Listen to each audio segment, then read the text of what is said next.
Hello everybody, welcome to the Red Ben TV. It's a starting 11 prediction time again, and what a starting 11 to predict. This is like Christmas come early, or Christmas in Catalonia, as you will. But interesting fact about this actually, when we first came to the office this morning, Andy, who works sort of behind the scenes here, sprang a fact on us. This colour here is the flag, or the colours of Catalonia.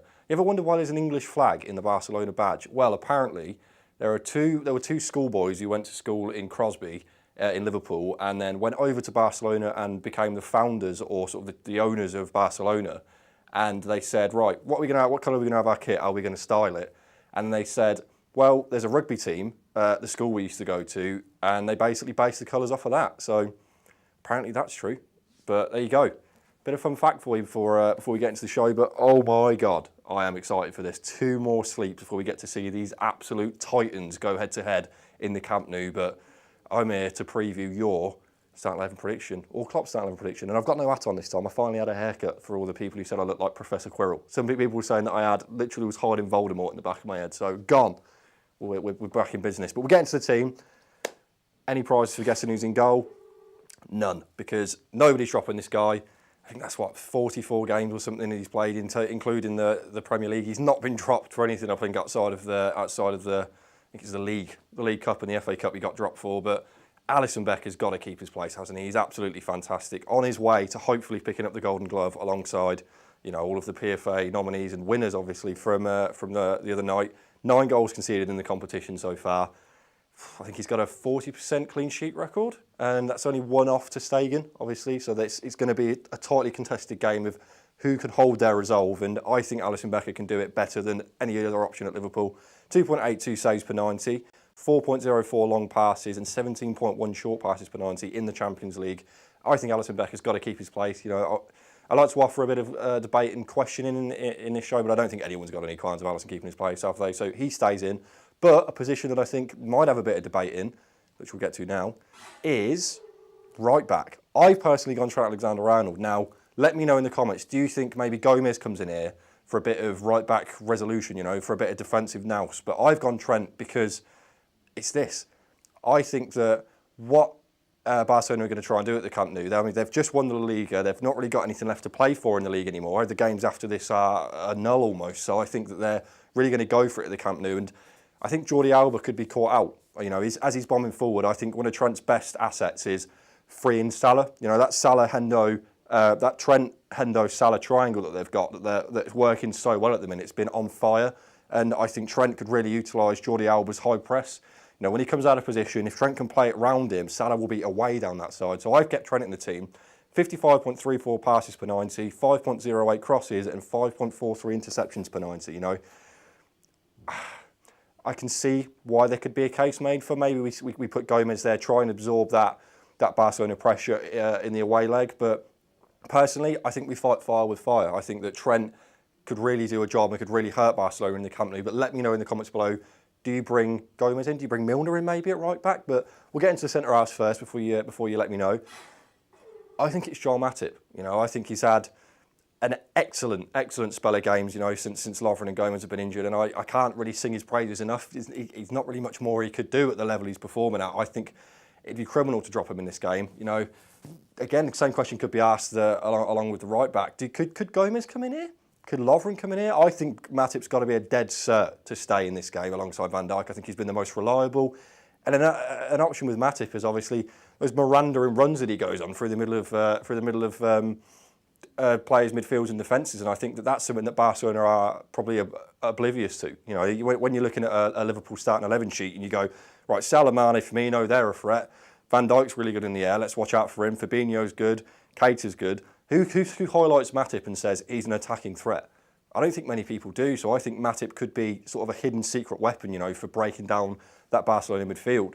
50.84 passes per 90, 6.59 defensive duels per 90, and 6.78 interceptions per 90. I think personally, him alongside the next centre-half we're going to get onto in a second could be the best centre-half partnership we've got available at the minute. But let me know, would you make any changes here? But we'll get into the next centre-half first, and it's PFA Player of the Year, Virgil van Dijk.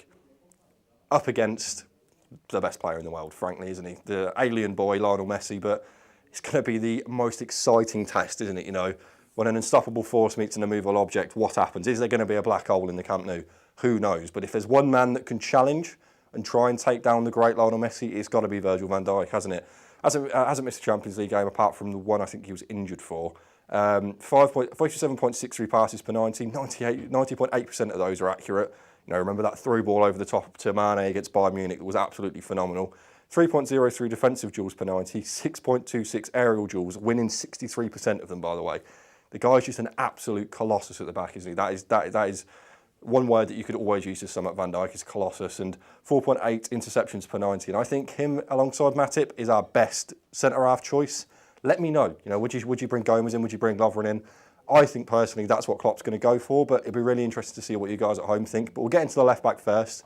Again, a position that I don't think you're ever going to get rid of. You know, there's not a guy that can do a better job than Andy Robertson at left back, and he's absolutely phenomenal. You know, whereas where Barcelona have got a lightning quick left back, we've got a lightning quick left back and right back in Trent Alexander-Arnold, and that's something that I think we've got over Barcelona as two teams that play full-back offensive play. We've got it on both flanks at an absolute world-class level this season. And again, 2 assists to join Trent Alexander-Arnold's 2 assists for 4. 55.67 passes per 90, 81.7% of them are accurate. 2.71 crosses and 4.01 interceptions per 90. But Robertson's going to have the hardest job of everyone, and that's marking Lionel Messi on that right-hand side. And to be honest, as good as Robbo is, I don't think he can do it alone. And he's going to need the help of Virgil van Dijk, and then he's going to need the help of the midfield that we're about to get into in a sec to ensure that Messi doesn't get enough time on the ball. And we do our best to keep him out of the game as much as possible, but it's Messi, so who knows. But we'll get into the midfield. The people that I think are going to be able to do that job, it's got to be Fabinho. You know, we haven't seen him in a little while now. Obviously, he had that little head injury, and I've heard in the press and in the media that he should be absolutely fine for this game. So I think Fabinho comes back in. I think he's our most gifted number 6, sort of in that solo position on his own. You know, tackles, dribbles, passes, evades press. It's better than anyone, I think. You know, Gini Wijnaldum's a very good 6, but I think Gini's a bit more of a better 8. Whereas a solo 6, I don't think you've got a better man than Fabinho for the job. 53.32 passes per 90, 12.28 defensive duels per 90. That is fantastic.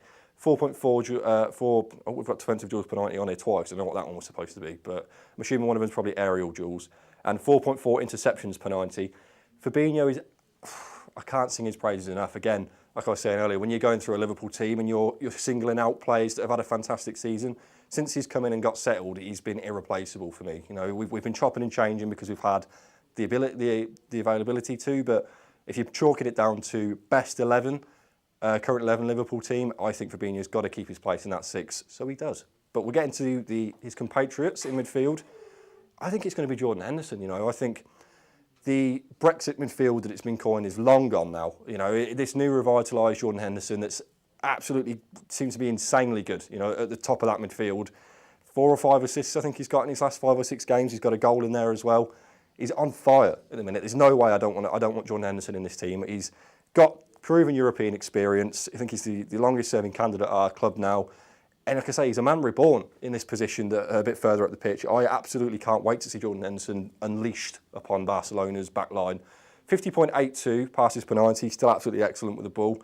5.35 long passes, 7.71 defensive duels, and 4.88 interceptions. And what I love about Jordan Henderson is, as he's been trained and he's learned the 6 role over the last 2 years because he's had to, because we just haven't had anyone there to cover, he knows how to do both. You know, we can let him go forward and we can let him loose on like Lenglet and PK at the back for Barcelona, but he also knows when to drop in. You know, he also knows when, if Barcelona are on the break with your Coutinho's, your Dembele's, your Rakitich's, your Messi's, and your Suarez, he knows where to be at all times. You know, he's got both the benefits of being an excellent attacking footballer and the benefits of being a very experienced defensive midfielder. So I think Jordan Henderson could be the key man against Barcelona. So I'm really excited to see what he can do. But we'll get into the last midfielder, who is Gini Wijnaldum. Now, I want to know what you guys think at home. I've gone Gini Wijnaldum because he offers more defensive stability than any of the other options I think we've got available to us. I think James Milner could, and that's where I want to pose to you guys right now.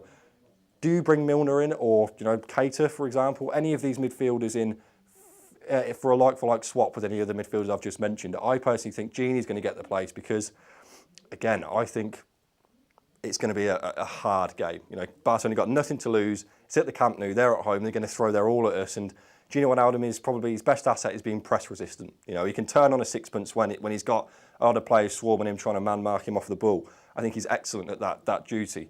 You know, 44.78 passes per 90, he can still pass excellently. 5.5 defensive duels, 6.47 offensive duels, and 2.48 interceptions. And he's tried and tested in Europe. You know, it's not Hendo, Gini, Milner like we used to. We've got Fabinho in there now to sort of to shore up that 6 role and let Gini free a bit. You know, we see for the Netherlands, and we see for, I can't remember what game it was when he scored against, who's it that he scored the corner against, Si? Do you remember? Who did Gini Wijnaldum score that corner for against? Liverpool? Yeah. When Trent crossed it in low, Yeah. it was against... It's completely escaped my head. Cardiff? Yeah, Cardiff. Yeah, there you go, Cardiff. So that Gini Wijnaldum, that cross that came in from the corner, absolute striker's finish from Gini Wijnaldum. So I think that you got Fabinho in that 6 and Jordan Henderson and Gini Wijnaldum available to go up forward. What he can do is the same with Jordan Henderson is he can defend when needed. You know, you've got a midfielder there who's very good, proven attacking footballer, but also knows exactly how to defend it in tight situations against top opposition. So for me, I think Fabinho, Henderson, Gini, that's going to be what I think Klopp chooses. But equally, he could bring a Milner in. You know, maybe this is Keita's chance against a big opposition. But let me know in the comments below, what is your midfield 3? I'm really interested. Do you even play a 4-3-3? Because I've gone 4-3-3. Do you play a 4-2-3-1? I really want to know what you guys think about this one, because it's a really interesting topic. But while you do that, we'll get into the front 3. And who else other than Mohamed Salah? You know, he's in absolute lightning form. Just come off the back of 2 goals against Huddersfield. 4 goals in the Champions League, 10 appearances. I think, like I was saying before, I think that Barcelona's weak link is going to be that left-hand side. You know, Jordi Alba is known for bombing up that left-hand side. And Barcelona, I think, have conceded about 36, between 30 and 40 goals in the La Liga this season. And their defence isn't anywhere near sort of the defences of old with your Carlos Pujols inside it. But I think Salah could be unbelievable against Barcelona. You know, everyone touts Barcelona as being, you know, they've got Lionel Messi, they've got Suarez, Coutinho, they've got a phenomenal attack. So have we. You know, we can go toe-to-toe with this Barcelona team, which is something that I can't believe I'm saying in this day and age. Liverpool can go toe-to-toe with Barcelona, man for man. And the guy that can absolutely tear apart that Barcelona defence is Mohamed Salah. 7.17 dribbles per 90, 66.2% of them completed. 16.57 offensive duels and 3.88 shots per 90. That is key. You know, I think that against an opposition like Barcelona, these chances are going to come.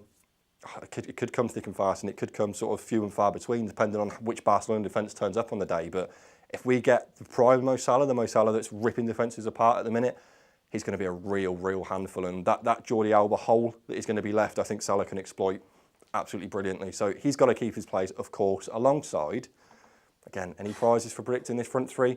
The other guy who got 2 goals against Huddersfield the other day, again, 4 goals in the Champions League. These guys are, I can't believe that they're at a level that's so similar.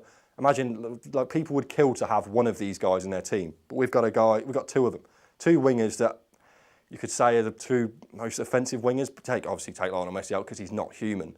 But outside of Lionel Messi, are these the 2 best wingers in football at the minute? I don't know. I think there's a very good case you could make for it. 5.51 dribbles per 90, 12.76 offensive duels, and 2.03 shots per 90. It's going to be a bloodbath, in my opinion. If you go and watch the Uncensored Match Build-Up, which will be out, when's the Uncensored Match Build-Up outside? 8 o'clock tomorrow morning. 8 o'clock tomorrow morning, you will see myself, Ross, Tom and Chris previewing the Barcelona game. But I predicted a 3-1 away win at the Camp Nou. And I know it sounds a bit mad, but I have so much faith in this front 3 and the form that they're in, that they could absolutely annihilate that Barcelona defence. And as long as we can rely on our, to be honest, you know, PFA award-winning, what's that, three defenders in the PFA Team of the Year, and they're all from Liverpool, I think we'll be okay. But we'll get into the final forward. And bear in mind, we got that 5-0 win against Huddersfield, albeit Huddersfield are terrible. You know, they're not a good team whatsoever, and it's a shame they're going down, but they just couldn't cut it. We did it without Bobby Firmino, and this is a guy that I think will feature. Now, there was the news that came out that he'd got a slight muscle tear, but I was reading some articles about it, and to put your mind at ease if anyone's stressing, any muscle strain, any time you see a player's missed a training session because he's got a muscle strain, that's equivalent of a muscle tear. Anytime you have an ache or a strain in your muscle, there's tiny fibres in that muscle that have been torn. So they were saying that, to be honest, an injury of his sort of stature, he said maybe he'll miss the Barca game, but he'll be absolutely fine for the Newcastle game. But as Klopp said, it's Bobby. You know, he absolutely loves playing football. So I'm thinking this accompanied with a bit of mind games from Klopp, is making Barcelona think maybe they have to come up against a Daniel Sturridge, maybe a Divock Origi, a Shaqiri, putting that in their head, and then you go, boom, on the day, Bobby stays in, you've prepared, or you put your eggs in separate baskets because you're not sure who's playing, and the main man comes back into the team. I personally think that's what's going to happen, and we need him, And again, 4 goals in the Champions League. That's 12 goals across our front three in this competition already, and 3.54 dribbles per 90. Again, it's just, I've said it before, I think with the ball at his feet, Bobby's the best dribbler in our team. 6.28 offensive duels per 90 and 1.9 shots per 90. And I think with those 3 in that team, arrested Bobby, obviously he's missed a few games, I think we could be lethal. But I want to know, what's your team? We'll get into the formation and how it looks right now, but I want to know, whilst we're doing that, do you think, A, we're going to play this formation, or are we going to go back to a 4-2-3-1? We're at the Camp Nou, and as much as I've said, I'd love to go for their throats, we do also have to realise it's bloody Barcelona and Lionel Messi. So could we see, maybe a Fabinho, Gini, Hendo, 4-2-3-1, with sort of your with these sort of offensive players back over here? But personally, I think we play them at their own game. Barca play a 4-3-3. It's that beautiful sort of formation, full-flowing formation that we're so good at. And also, I want to know, how does your midfield look? I genuinely it was a big call as to think who's going well. It's a real test to say Milner doesn't play this game because he's played so many of these European games altogether. And finally, does Gomez come in at any position here? Does Gomez come in at right back? Does he come in at centre half? I'm really interested to know what you guys think, but we'll get into the comments now. What are people saying, Si? So we've got quite a few interesting comments. Okay.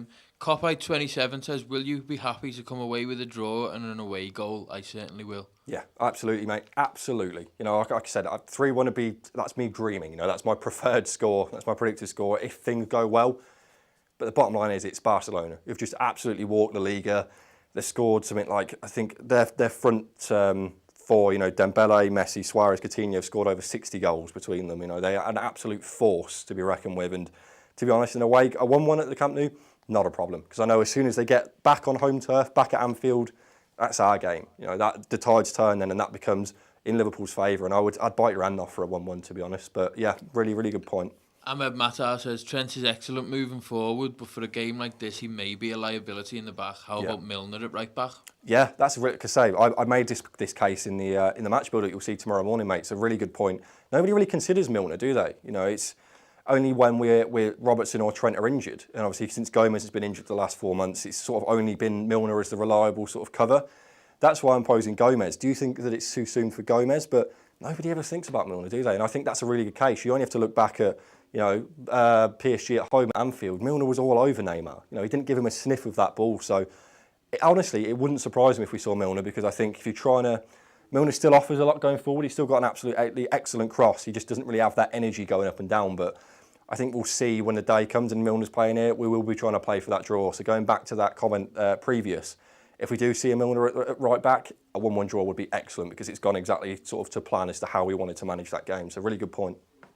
Jason Cox says, absolutely throw Hendo in. He needs to be in for games like this. His leadership in the centre of the park has always been underrated, and his vision is showing as he's further forward.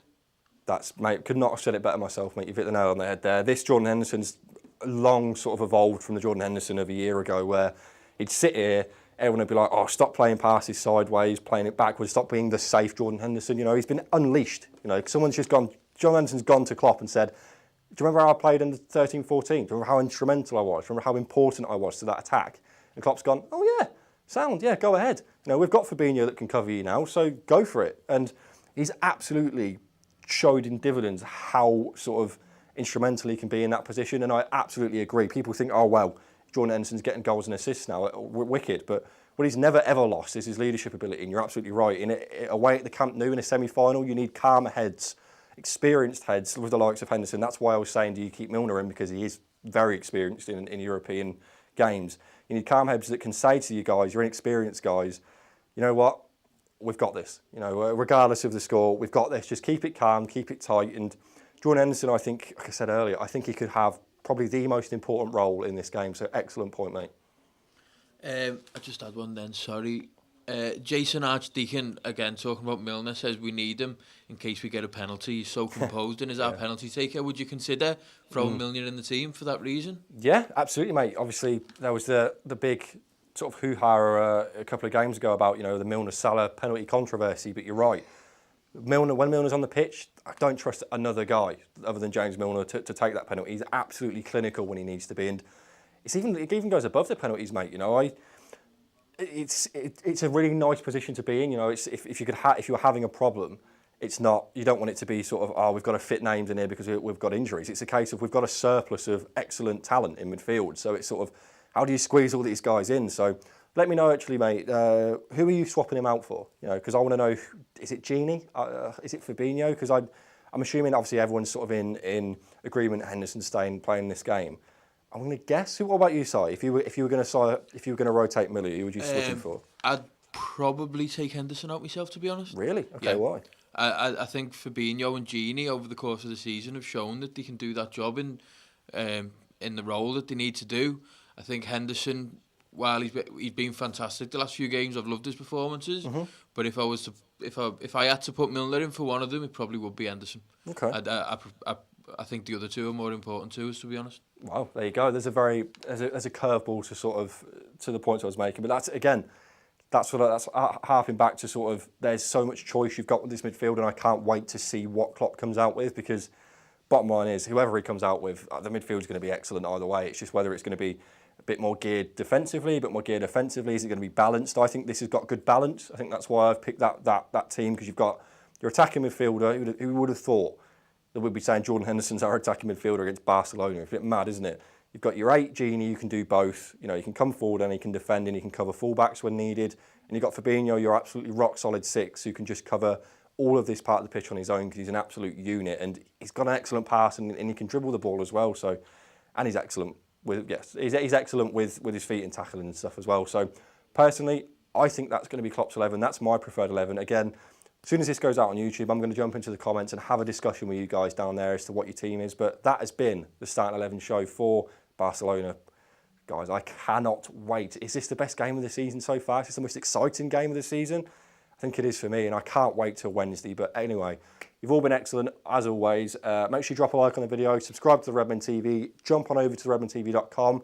Got a whole host of stuff coming this week, with whether it's your stats and tactics post Huddersfield, if you've not had enough of that 5-goal thriller, all of the build-up all of the post-match for Barcelona with your final word, with the man of the match, will be out on the Thursday. So yeah, make sure you jump over there, start your free month on the redmentv.com, and just enjoy the build-up to Barcelona. Thank you very much, guys.